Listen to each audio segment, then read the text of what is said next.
Hi, everyone. Welcome to Creating a Google Classroom. This is part of the District 5 Positively Professional Presentation Series. My name is Mandy Patrick, and I'm a County Extension Agent here in Gregg County for Family and Community Health.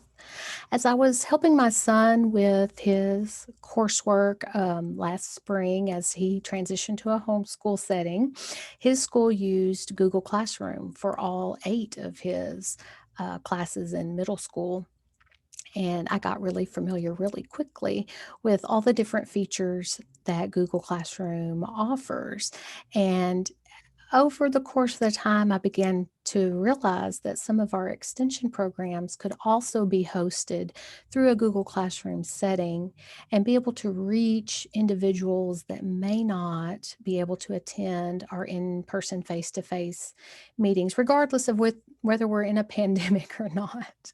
I've been an extension agent for 13 years, and I can't tell you how many times I've run into people in the grocery store just out and about, and they're like, "Oh, I wish I could attend that class that you're having. I'm so interested in it, but I have a doctor's appointment that day.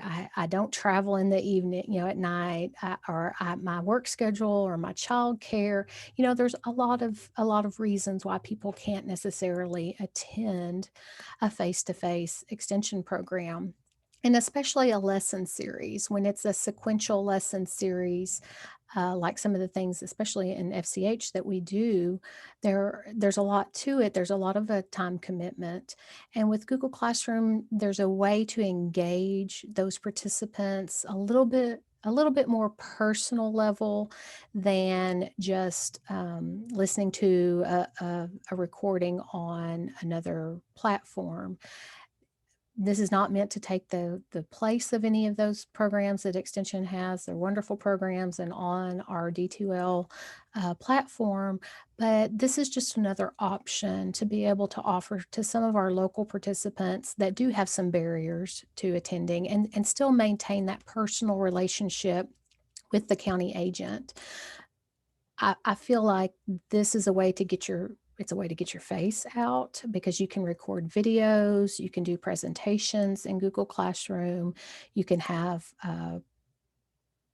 not tests, but quizzes or surveys that tie back to your content, and you can engage in, question and answer time with your participants, and it's a little bit more relaxed. It's also gives them time to do it on their own schedule and not be tied down to that 1 2 hour period that you're able to offer the class. So we'll go ahead and get started. Don't want to take too much of your time today. But you should know before we get started that this entire system works on the Gmail email account. The Google platform itself, Gmail, is the email that you'll have to use in order to use Google Classroom. I do highly recommend that you set up a county Gmail account and give all your coworkers and support staff access to it. You don't wanna tie a county account to a personal Gmail account. That can muddy the waters a little bit, especially if you have multiple tabs open and you have that. I call it the parent account. The personal account is open, and then you try to open your county account. Sometimes you'll wind up posting back to that parent account instead of the one you're trying, the county account that you're trying to post to. So in our case, we set up Gregg County, Gregg, first name, last name, county. Um, I'm going to make that actually an extension, and it's going to be Gregg County Extension, just to make it a little clearer for the folks that do receive emails from us. You want to keep your target audience in mind. Obviously, not every extension program is going to lend itself to this format, and not everybody in your target audience is going to care to use this format. I mean, we know, but it can be very valuable. I think you can reach some folks that you normally would not. But like I said, as you look at the features that Google Classroom offers, may or may not work for you. No harm, no foul. Move on about your day. You're also going to have to schedule more time than you think you need. And I think that's just a universal anytime you're dealing with technology. You're going to have connection speed issues. You're going to have weather issues. And sometimes things just don't work the way you think they will. So, another thing with if you move to this online version where these things are available and they're available for a long period of time, you're going to have to check back with it. You're going to have to check back with those participants maybe a week down the line, a month down the line, 2 months down the line. You may have to turn off comments and things like that after a certain time because you may not be able to monitor them. You also may need to schedule some virtual office hours to answer the questions that your participants have that normally they would ask you face to face during the class. And, they're not going to have that um, when they are virtual. Okay, so just getting started, I did a bunch of screenshots. So I went through our Gregg County Gmail account and just took some screenshots and to get you started. This is not exhaustive by any means, and I do have a link to a really good video. It's a little bit longer there towards the end where you can get a little bit more information if you would like. But first, you would log into your Gmail account. You would click the Google Apps icon, and it's just that little grid of dots there. And once you do that, it will have a drop down menu, and you'll scroll down until you find the Google Classroom icon. And it looks like a little chalkboard with some people on there. Once you find that, you will come to a landing page of classes basically, but yours will be blank at first. These are things that I have loaded into our particular Google Classroom.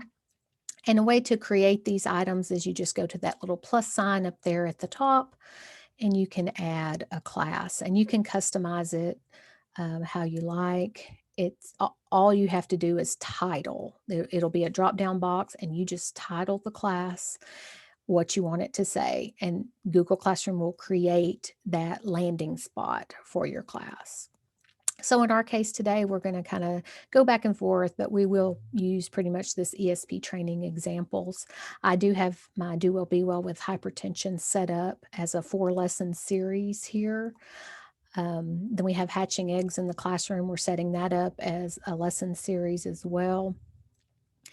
Now, in the case of Hatching Eggs, we're going to load all the content in pretty much at one time, and because that is going to be shared with teachers, and we feel like teachers are going to follow the pacing guide for that. They're gonna go through and do what they need to do at the right time in their curriculum. Whereas, sometimes we live in a Netflix world and folks like to binge content. And I feel like if I loaded all of my Do Well, Be Well with Hypertension content into just one class and gave everybody access to it, and honestly, I'm going to preload all that in there when on a day that I have time to preload all that in there. I feel like we'll get folks that will watch it and they'll just binge through it in an afternoon and be done. And that's really not the way the course was intended. The integrity of the course is based on a learning experience over time, because we know that behavior changes over time. So I personally, when I send out my invitations to those email addresses that I have, I'm going to send it out a chunk at a time. On Monday at 9 a.m., you'll get lesson 1. And then the following Monday at 9 a.m., you'll get access to lesson 2. You'll still be able to go back and forth between the ones you already have, but you won't be able to skip ahead. And that way it helps to maintain that learning experience, that sequential learning experience that we're looking for.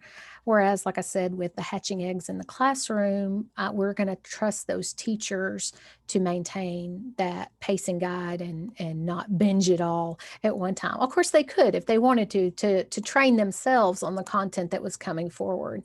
But that's just a little bit different example of a different way you can use the Google Classroom. So when we click on our page, we're clicked on the ESP training example class, and you'll come to this page. It's kind of your landing page. It's the stream. of content. And you'll see there are a few things circled on the page.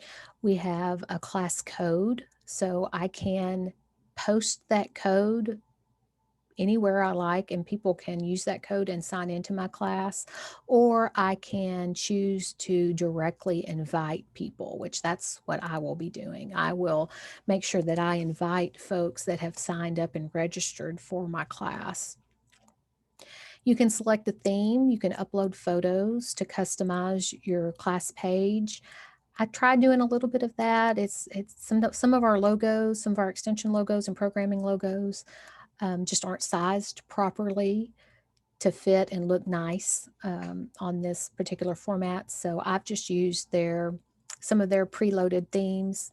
They work just fine. They're nice. They're color coordinated. And then up there at the top, you'll see a couple other tabs. You'll see classwork, people, and grades. We'll go through classwork and people. Grades, we're not necessarily looking for grades in some of these classes, but you might. It, kind of depends. With the Hatching in the Classroom, we actually do have a little quiz.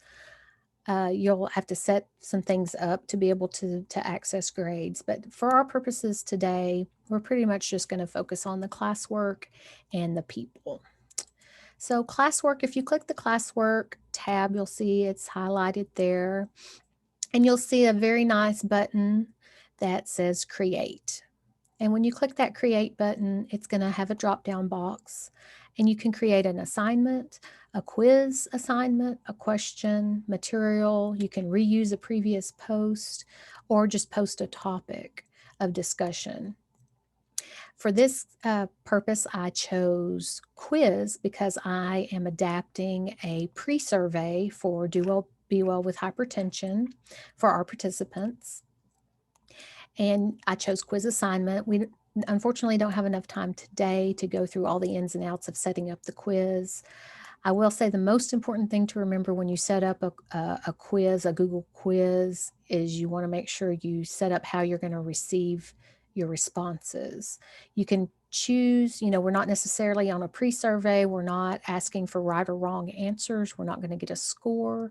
We're asking for some demographic information. We're asking for lived experience, and it's not grade based, but I'd still want those responses because I can put those all together at the end of the year for my summaries and for my monthly reports and things like that. I can pull data from those surveys. So you just want to make sure you do choose to receive your responses in a spreadsheet. And there is Google Sheets, which is spreadsheet, just the Google version of it, and you'll get those in real time. As your participants fill in their surveys, you will get those responses right away. So there's not a lot of lag time in between getting that information. A couple of things you can see on here, there's a little spot where there are 3 dots. That's your edit and delete area. So if you put in something and you decide you don't like it, you want to change it, you can always delete it. It's very forgiving, which is nice. I highly recommend that you set up everything you think you're going to set up and invite either a coworker, your support staff, a family member, a friend, somebody that's reliable, that will go in and run through your content as a reviewer to make sure everything kind of just works and functions the way you like, and that answers your questions on your surveys to make sure that you are be able to record that data and get the data the way you want it. Another thing, with the Google quiz form, it's not going to be as pretty as some of our extension quizzes. There's not going to be a lot of spots for a lot of labels and logos and things like that. So you kind of have to get creative of where you put some of your information. So you'll see there circled, I have the introductory type information that is on our pre-survey for Do Well, Be Well with Hypertension. Thank you for joining our program. Before we start, we want to ask you a few questions. That's directly off the paper survey, and really that was just the best place to put it. You'll see too, I have an example here. I have the screenshot of the paper version, how it looks, and then how you would actually have to ask it in the Google Forms. I made sure that I found a place to put our non-discriminatory statements and things like that, our EEO statement. That's really just kind of a subheading for the title of your quiz. So that lent itself perfectly for that disclaimer there. You can see you can have short answer, you can have multiple choice, you can rank, you can have true, false. There are all different types of ways to answer your Google Forms, and you go through and you pick that when you set up your quizzes or your surveys. Another item you'll notice is the People tab. And that tab, that's where you can actually go in and invite people with their email address. And so you can see MK Patrick, that's me. I invited myself, so I would have the information to be able to share with you today. So I did a screenshot of my welcome or my invitation email. They'll get that email from you, and they just have to click that little blue box that says join, and it'll tell you that Gregg County, and soon to be it'll say Gregg County Extension, and it would say Do Well Be Well with Hypertension is inviting you, to join the class. And once they join that class, they will land back on that stream page. They won't have access to any of the other courses on the Google Classroom page on the county site. They'll just have access to that one class. So like I said before, in order to keep participants from binging through an entire series in a short amount of time, you can meter that out. And just choose to invite every week. Just have them look for that email to get that information to join that class. And then as they join those sequential classes, they'll have access to all the ones they've been invited to. Like I said, there is a really good video, and I have the link in a tip sheet. This was done by Teachers Tech, and it's a YouTube video. It's about 24 minutes long. It's really good. And it talks a lot about what we just talked about today, goes into a little bit more depth. If you have questions, feel free to send me an email. We are going to have a question and answer Zoom session in a couple weeks, I believe, and we'll be able to, hopefully I'll be able to answer some of your questions. Remember, I'm still learning too, so I would appreciate it if you don't try to stump the agent. But definitely any impressions, anything you have, I'll be happy to share. If you want me to send you access to that first session of Do Well Be Well with Hypertension so you can see how it works, I have it set up so there's a welcome video, a pre-survey, and then a recorded PowerPoint of the lesson materials and the handouts. So it's just like what they would get in the live version, except I'm just not there to answer questions. But then we're going to have a question and answer time later for those participants to ask their questions. So I feel like we'll be able to make a rich and engaging experience, but it'll still be at a distance. It'll still be virtual and still be able to be on the participants' time scale instead of the agents. So that's about all I have for you today. Like I said, I do have a tip sheet here. I do have the link to the YouTube, the Learn Google Classroom for Beginners. I have my contact information with my phone number. And then there are a few more tools that you'll see in those Google apps. There is actually a Android iOS app for Google Classroom, so you can do it on your phone or a tablet. Google Hangouts, you can schedule virtual office hours through that app. And then Google Slides is slideshows. There's also Google Sheets. I think I mentioned that before, that you can get your information back in spreadsheet form. So there's lots of good information there. If you have any questions, again, y'all look for that link for the question and answer section. Question and answer section that we'll have in a couple weeks. And I thank you so much for your time.